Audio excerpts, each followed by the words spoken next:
Rare Voice is the phone in my home. It's the one I can afford.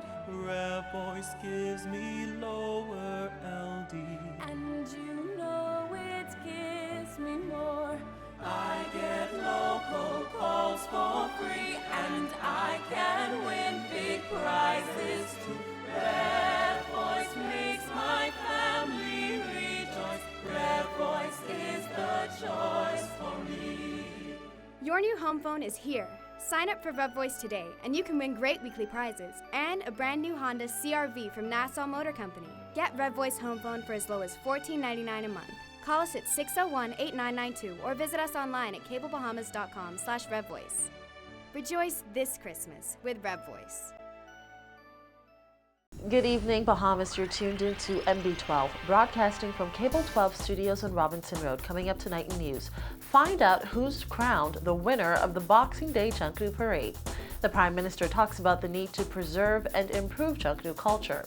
This as police say the parade went on with minimal crime activity. We will tell you an uplifting tale about a woman's struggle to have a home for the holidays, plus how you can start fresh after the holiday binge eating and drinking.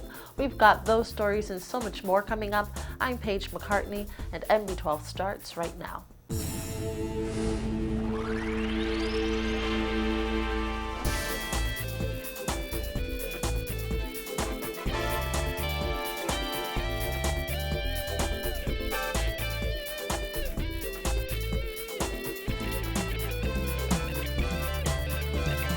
Welcome once again to MB12 on this Boxing Day. Well, they all brought their best to Bay Street this morning as throngs witnessed their incredible displays, but only one can be called the winner of the 2012 Boxing Day Junkanoo Parade.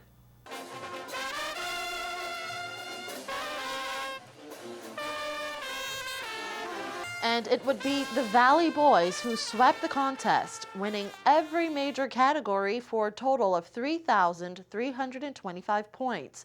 One Family Warriors came in second with 3,055 points. The Roots came in third with 2,794 points. The Saxon Superstars came in fourth with 2,749 points. The Music Makers came fifth with 2,551 points, and the Prodigal Sons were disqualified as they did not meet the numbers requirement. Again, the Valley Boys taking home Best Overall Group in a dominating show that also saw them win the Best Music, Best Choreography, Best Banner, and Best Shirley Street Performance categories. Well, Prime Minister Perry Christie was among the thousands who witnessed the parade firsthand this morning. A longtime Junkanooer, the Prime Minister expressed his love for Junkanoo, but also spoke on the challenges facing the iconic national parades. Celeste Nixon was at the parade for us today. She filed this report.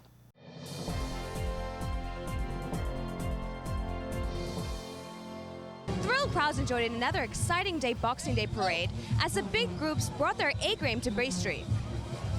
The Saxon Superstars were the first to storm the streets with a theme of royal celebration of the Queen's Diamond Jubilee, followed by the Music Makers' Wow a Bahamian Experience. One family sparkled in their Hurricane Acumen costumes, and the Roots came out in force with a night of elegance, the Queen's Masquerade Ball.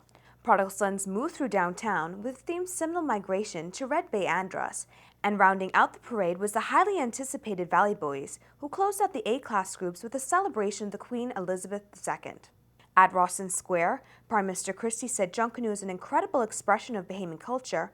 However, with participation in the parade on the rise, there are various challenges moving forward. There's a great challenge now to the route itself. And why that is so, it's because more and more people want to be active participants. And you'll find the groups are becoming larger. You know, instead of being a group of 300-400 people, it's now near 1,000, 1,500 people in a particular group. More groups are coming out, more sort of what I call folk groups like Sting and Paper Boys and the Pigs are getting involved. And so the question is, how can you really continue to have a Junkanoo parade with the composition as it is, with the amount of groups as they are, and finish before 3-4 o'clock the next day? Christie said Junkanoo might need to be examined to see what improvements can be made in order to accommodate as many people as possible. He noted, however, that it is not just an issue the government will need to address. It's nothing that the government itself should do.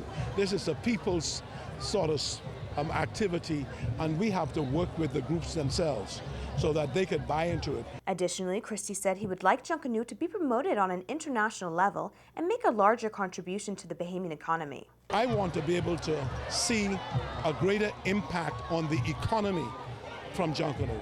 I want to see this becoming such an attraction.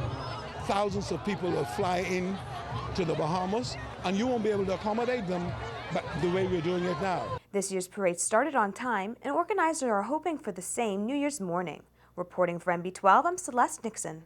Well, following what he said was a successful and safe Junkanoo parade, Assistant Police Commissioner Leon Bethel said an elaborate system of security was put in place to ensure the safety of Junkanoo spectators and participants this morning.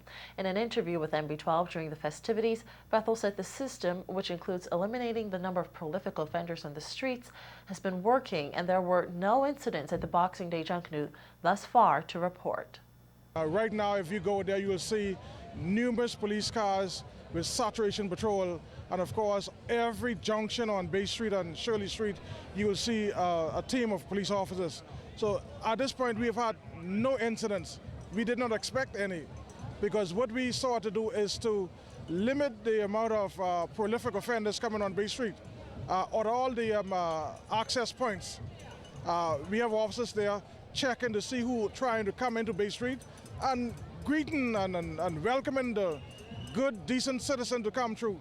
And according to Bethel, since last year's Boxing Day and 2012's New Year's Day Junkanoo celebrations, the police force has doubled the number of officers on the streets. We have almost doubled up the number of officers. All of the officers who were in different offices, different areas of the force have been taken out and included in this parade. Additionally, Bethel said while security efforts will continue into the New Year's Junkanoo parade, in 2013 measures will be reevaluated to see where improvements can be made. Well, it appears that Christmas wishes can come true.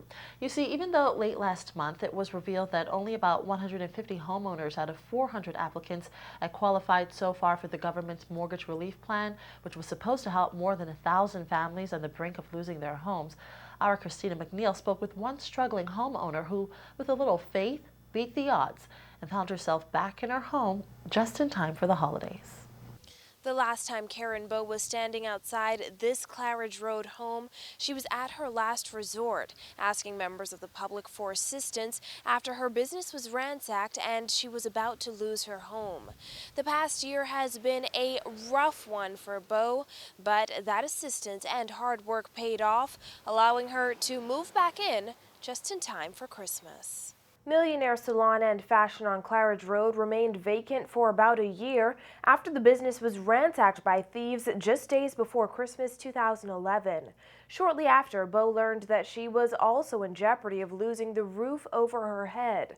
But after making a public appeal, Bowe was able to reopen her salon at a different location on Palm Beach Street, yet she continued to push to return to her Claridge Road business and home. And I went into the officials that were handling my situation, and I told them, I said, I'm fighting.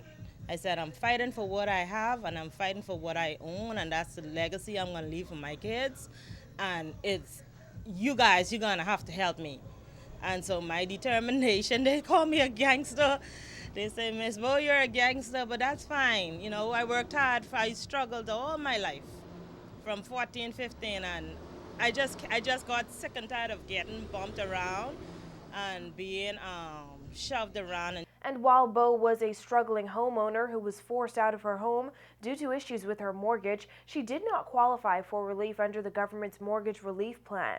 Despite that, Bowe says she was honest and upfront with her lending bank, which allowed it to assist her as best possible, something Bowe says some struggling homeowners may be reluctant to do. The mortgage was an issue because especially in 2011, I've been paying out like double and triple the monthly due. They rewrote the mortgage. I know that the government have a guarantee, a grant program, but I didn't 100% qualify for it at the time. But the bankers, they were very sensitive and they helped me, and that's how I'm here today. At the end of the day, we as mortgage owners and especially single mothers, we need to learn to go into the banks and to be open and honest. And we fake a lot, and sometimes that faking has cost us. We act like we have it and we really don't. But I learned that opening up and stripping yourself of yourself, that they're real people in the banks and they'll help you as long as you're willing to go through whatever processes they put before you. The mortgage restructuring process began in late summer. During that time, Bo focused in on her business, learning more about her customers and raising awareness as best she could with the help of others. And she says all that paid off just in time. As NB12 interviewed Bo in her salon, she became overwhelmed with emotion, recalling how far she had come over the past year. She said just to be home with a bustling business so close to the holidays was the best Christmas gift she could ever ask for. Thank God for Jesus. Thank God for the Word. When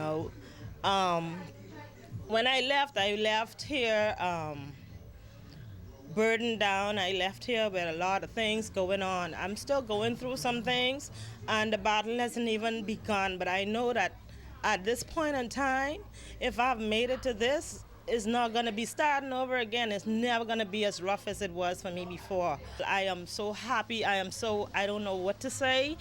I'm just here and starting over. I'm just going to take this race and run. As she gets back to work at Millionaire Salon on Claridge Road, Bo says she hopes she can be an inspiration to other struggling home and business owners who feel they have no way out of a tough situation, and that it doesn't hurt to ask for a little help when you need it. Reporting for NB12, I'm Christina McNeil. And as for the government's mortgage relief plan, it's currently being revamped to help even more struggling families get back on their feet.